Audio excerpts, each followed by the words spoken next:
You know, Gasparilla is known for the pirates, the floats, and of course, the beads. But some parade goers have a little too much fun getting intoxicated. So this morning, I'm sharing some information to keep all of us safe on the roads.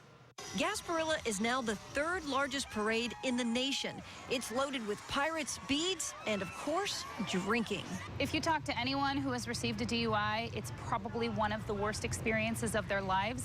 So beware, pirates. Tampa Police will be out in full force. And they will be looking for those drunk drivers. That is during the parade, after the parade, and into the evening. The best idea is to have a designated driver or take a taxi or a ride-sharing service. Uber's partnering up with Captain Morgan to give away $20 ride vouchers to 1,000 people. Just type Pirate Responsibly into your Uber app. Lyft is also an option. And don't forget about responsible boating. Obviously, there's a lot of people out on the water for the invasion. BUIs, our Marine Patrol, the Coast Guard, all of our partners will be out there as well, looking for those people boating and drinking. If you want to drink and boat, you can check out a new ride-sharing service called Boat Setter, and it can provide a captain.